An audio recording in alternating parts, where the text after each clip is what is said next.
Once upon a time, there were three happy little pigs. The first little pig played the flute, the second little pig played the violin, and the third little pig played the piano. One day, their mother said, "Dearest sons, you are old enough and big enough to leave home and start your own life. Be wise and take good care of yourselves and of each other."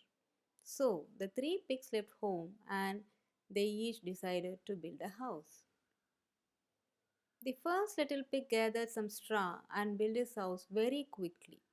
"Now the wolf can't catch and eat me," he said happily and went back to playing the flute and dancing.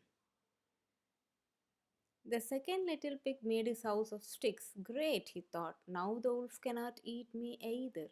His house didn't take very long to build either, and he soon joined his brother playing games and making music.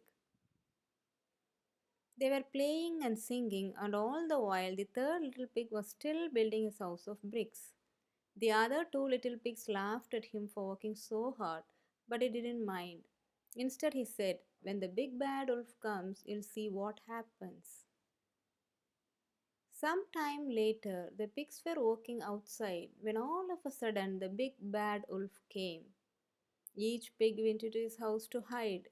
Little pig, let me come in," said the wolf to the first little pig.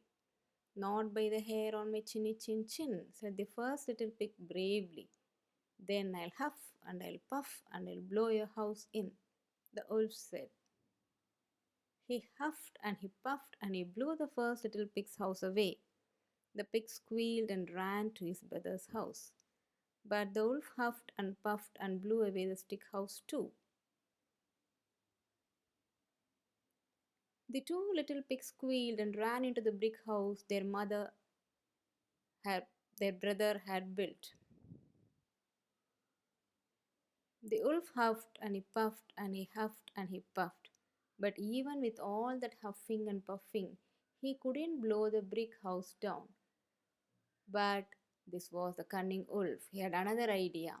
He decided to break in the house through the chimney. But the clever little pig had already thought of that. There was a pot of boiling water slimmering away on the fire. The big bad wolf fell into the hot pot and he died.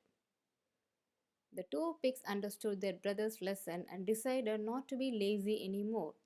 The very next day, they built houses of bricks.